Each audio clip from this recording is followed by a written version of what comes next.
ఒకప్పుడు ఆయన నాసాలో పనిచేస్తున్నటువంటి ఆయన రాజకీయాల మీద ఇంట్రెస్ట్ తో చంద్రబాబు గారు తటస్థ మనస్తత్వంతో ఆయన తన పదవిని వదులుకుని వచ్చాడు ఇక్కడికి.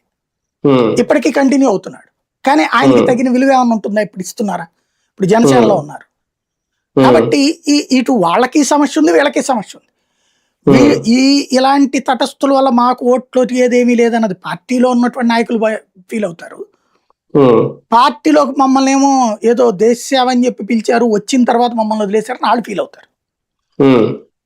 రాజకీయం వేరు, మేధావిత్వం వేరు.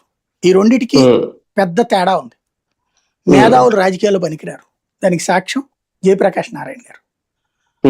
లేదా దేశవ్యాప్తంగా కూడా బలమైనటువంటి ఇప్పుడు కిరణ్ బేడి లాంటిది బీజేపీ తరపున కుదిరింది తప్పించి ఆవిడ్ని ప్రజలు ఎన్నుకోలా.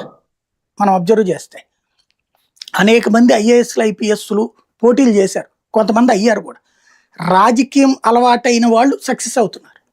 ఇప్పుడు ఫర్ ఎగ్జాంపుల్ ఆయన తెనేటి కృష్ణప్రసాద్ బాపట్ల ఎంపీ. రాజకీయం ఆయన ఇంతకుముందు వాస్తవంగా విజయవాడ పోలీస్ కమిషనర్గా చేశారు. రాష్ట్ర విభజన తర్వాత ఆయన తెలంగాణని ఆప్ట్ చేసుకున్నారు. తెలంగాణలో డీజీ స్థాయిలో రిటైర్ అయ్యారు ఆయన. అయ్యి బీజేపీలో చేరారు ఆయన. బీజేపీలో చేరి చిట్ట చివరిలో ఉన్నట్టు బాపట్ల తరపున టికెట్, తెలుగుదేశం టికెట్ తీసుకున్నారు. నందిగం సురేష్ మీద గెలిచేశారు భారీ మెజార్టీతో. ఇవాళ మన ప్యానల్ స్పీకర్గా కూడా ఉన్నారు.